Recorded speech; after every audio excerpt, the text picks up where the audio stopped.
With WWE Evolution just around the corner and the WWE Women's Division arguably hotter than ever, I thought why not rank every single woman on the WWE roster in 2025. Now, I feel like out of any year, this is probably the year the WWE has had the most stacked women's roster, arguably of all time. And today we're going to be ranking every single woman from NXT to Smackdown to Raw. So let's get right into it. By the way, if you guys are new here, make sure to hit that subscribe button as we have so much fun on this channel every single week, and I upload absolute bangers on the weekly. So yeah, with that being said, let's get to ranking every single woman on the WWE roster. Alright, so we're going to kick things off with the champions, and of course that means starting with Io Sky. Now, Io Sky might be one of the most over women in the entire of the WWE right now. I mean, her promos aren't even in perfect English, but for some reason the crowd absolutely gets behind everything she says. In ring, literally the best on the roster right now. You can never miss an Io Sky match, and for that reason we're going to put Io Sky in the S tier. Coming up next, we have the other WWE Women's Champion in Tiffany Stratton. Now, I mean, Tiffany Stratton absolutely has a visual appeal. Her in-ring talent is off the charts. On the mic, still a bit to learn, but obviously she's new to the business. In a few years, I think she absolutely will go down as one of the greatest women in the WWE. For that reason, I'm going to put Tiffany Stratton. Honestly, you know what? Because of how young she is and how much time she has to grow, I'm putting her straight back in the S tier with Io Sky. Next up, we have the current Women's Intercontinental Champion in Becky Lynch. Now, Becky Lynch has honestly done everything there is to do in this company. I don't think there is any woman who can top those accolades. I mean, main eventing WrestleMania, winning 2 belts at once, holding every single title there is between SmackDown, Raw, and NXT. There's no reason why we can't also put Becky Lynch in the S tier. Now, we're off to a very, very hot start. We do not have a superstar that's not in the S tier. Maybe that's because I'm starting off with the champions, but up next we have the new Women's United States Champion in Julia. Now, I'm not very familiar with the work she's done in Japan, so I'm very new to Julia as a superstar. Now, what I've seen from Julia, she definitely has the visual appeal. I think she has the look. She has potential in the WWE. I'm not quite sure about her winning this US title this early on. And honestly, I feel like as a new fan watching Julia, as in I didn't see her back in Japan, I'm going to have to put her in the B tier at the moment. I don't particularly think she's an engaging superstar. I've not heard any good promos from her. Her matches are fine, but nothing to scream about. So yeah, B tier for Julia. The WWE Women's Speed Champion and the NXT Women's North American Champion. Oh my god, I'm absolutely losing track of these titles right now. But we have Sol Ruka, absolutely hot on the NXT scene, incredible in-ring talent, maybe the best finisher out of any woman on the roster right now. I'm going to put Sol Ruka in the A tier. I think she's going to grow into an amazing superstar and go on to do big things on the main roster. Up next, we have arguably one half of the Women's Tag Team Champions. She didn't really earn it, but she's been given it this week on Monday Night Raw, and that is Roxanne Perez. Now, Roxanne Perez very quickly has risen up from NXT. She joins NXT, pretty much immediately becomes the NXT Women's Champion, goes on straight to the Royal Rumble, Elimination Chamber, Money in the Bank, you name it. Roxanne Perez has already done it in practically her first year on the main roster. Needless to say, Roxanne Perez, one of the fastest rising women's superstars, so much potential, so young still compared to most of the women on the roster. I'm going to put Roxanne Perez in the A tier. Now let's talk about her unofficial tag team partner. These two do not get on very well whatsoever, but I'm talking about Raquel Rodriguez. I mean, she's 6 feet tall, been doing some work in the Judgment Day right now. I feel like prior to the Judgment Day, I wasn't really invested in Raquel Rodriguez. I don't think she really had that much of solo appeal in my eyes, but I feel like, and I think we can say this about a lot of superstars, I think joining the Judgment Day, she's become much more of a draw. I think I now understand the character of Raquel Rodriguez a lot more. But with that being said, as a solo superstar, I'm going to have to put Raquel Rodriguez in the B tier. I think without Liv Morgan, without the Judgment Day, she's just not that appealing on her own, honestly. Up next, we have a very surprising new NXT Women's Champion in JC Jane. I mean, I think this is a general consensus, but absolutely no one expected her to win that night. And yeah, I don't know how to feel about it, honestly. JC Jane came up in Toxic Attraction with Mandy Rose and Gigi Dolan. I don't want to sound mean here, but I want to say she was the less appealing superstar out of the 3 in Toxic Attraction. I'm not really invested in her as the NXT Women's Champion, and I hope she does improve, but maybe this is just my own take, but I'm going to put her in the C tier. I don't really see the appeal to JC Jane. Alright, now on to the non-champions, so we're going to try and get through these a little bit quicker. First, we have Adriana Rizzo. I mean, she's just kind of been like a faction side piece. We've not really got to see her shine a whole lot. For that reason, I'm going to put her in the B tier, as I think she has potential, but we've not really got to see the solo side to her yet. Now we have Alba Fire, formerly known as Kaylee Ray, absolutely dominated as NXT UK Women's Champion champ for God knows how many days, has been a bit lackluster due to booking after coming on the main roster. I think she's definitely been saved by joining this new Chelsea Green faction, but definitely a superstar that has so much solo potential. And for that reason, I'm going to put Alba Fire in the B tier. Alexa Bliss, maybe one of the greatest WWE Women's Champions, well, WWE Women in general of all time. When Alexa Bliss shows up, we get a banger every single time. Her title reign slap, her stories with Bray Wyatt have been incredible. This little gimmick that she's kept, I mean, if I'm being completely honest though, I feel like the gimmick she's running with now is not as good as her prime goddess gimmick, but still nonetheless, I'm gonna have to put Alexa Bliss in S tier. Ariana Grace, an NXT superstar showing a lot of potential. Very cool entrance music. I like the visual presentation. The gear is great. I'm gonna put her in B tier with a lot of potential. Asuka, no one is ready for Asuka. Came onto the scene, absolutely dominated, undefeated, winning the women's title at WrestleMania 34 and has been on fire ever since. Asuka is an S tier superstar, end of.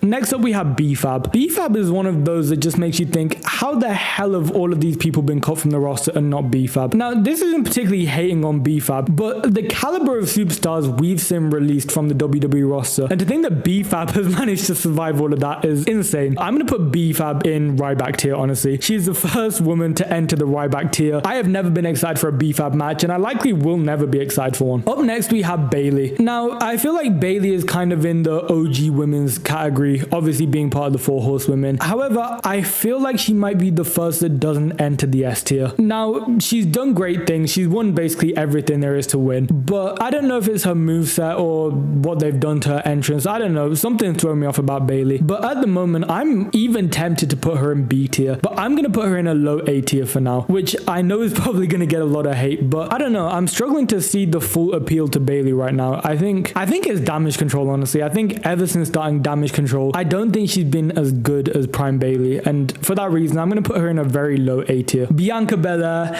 a superstar I was a bit skeptical about, honestly, when she first joined. Like, she was one of those that came in and immediately started winning Elimination Chamber, Royal Rumble, main eventing WrestleMania basically in her first year. And it wasn't that I didn't like her, but I felt like she was really pushed on us. I don't think she really had time to prove herself, but obviously we're 4-5 years later. I think she is one of the best superstars on the roster, and for that reason, I'm going to put Bianca Belair in S tier. The new signing, Blake Monroe, Mariah May, whatever you want to call her, I'm purely going to do these rankings off what we've seen in the WWE stroke NXT. I'm not going to go off her AEW run for the sake of fairness. We haven't really got to see her shine in the WWE, so for that reason, I'm going to keep her in B tier, but she very well could go on to A or even S tier, depending on how she's booked and depending on how she does in the WWE. Candice LeRae, now she's another one where it's like, how the hell has she survived all of these cuts? How has she not been released from the WWE yet? Not to say she's a bad person, not to say she's a bad wrestler, but I feel like with everyone being released, you'd think Candice LeRae would be on that list at some point. With that being said, I'm going to put Candice LeRae in C tier. I'm not going to quite go Ryback tier because she has the look,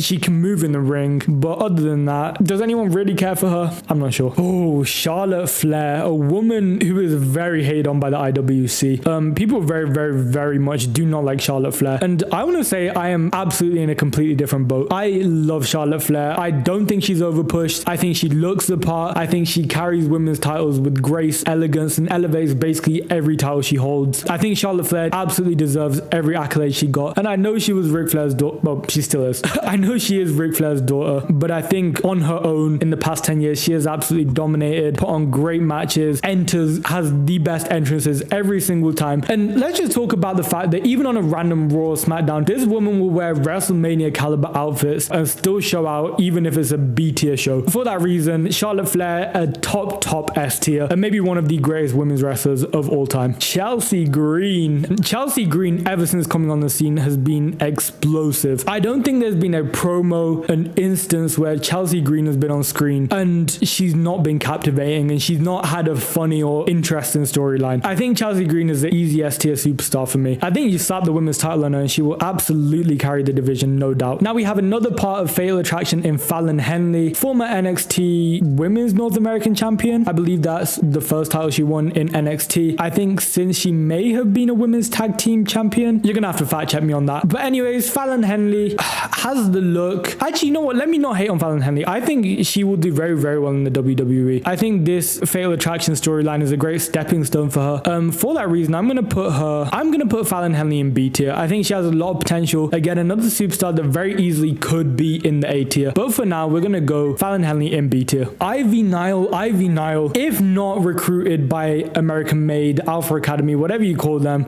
Wait, was she ever in Alpha Academy? I don't think so. Ivy Nile, without Alpha Academy, I don't think she survives on this roster. I don't think she does anything beyond American Made. And for that reason, I'm gonna put Ivy Nile in the C tier. Jade Cargill, a superstar that was stolen from AEW and has ever since been killing it in the WWE. Her storylines haven't really gone on much outside of the whole Bianca Belair Naomi thing, but again, visually on point, outfits incredible, matches pretty good, rivalries heated. That is an S tier superstar in my opinion. Jada Parker, now we know that's Booker T's favorite superstar. Ain't no one need to tell us that. Booker T absolutely loves Jada Parker, and for good reason. I think Jada Parker has so much potential in the WWE, and I'm gonna put Jada Parker in A tier. I don't know if we can particularly class this woman as a WWE superstar yet. I don't know what her contract situation is, but we are talking about Jordynne Grace. Now, obviously, she's come from TNA Women's Champion, X Division, whatever their titles are. Not very familiar, but I know she's done it all in TNA. Yeah, she's a powerhouse in NXT. She's one of those women that I think is going to go on to win everything, honestly. I'm going to put Jordynne Grace in the A tier. Kairi Sane has some great days in NXT as NXT Women's Champion back in 2018, 2019, 2020. Don't fact check me on that. I think Kairi Sane is a great superstar. I think presentation-wise, great. Very cool entrance, very, very cool gear. Yeah, just not really done anything notable on the main roster yet. For that reason, I'm going to put Kairi Sane in the B tier. Carmen Petrovic. Again, we've not seen a whole lot from Carmen Petrovic. She's kind of the side thing to Ashanti the Adonis right now. Yeah, I'm going to put her in C tier. She doesn't do much for me right now, but again, she has time to, and yeah, hopefully grows into a main roster caliber superstar. Kalani Jordan.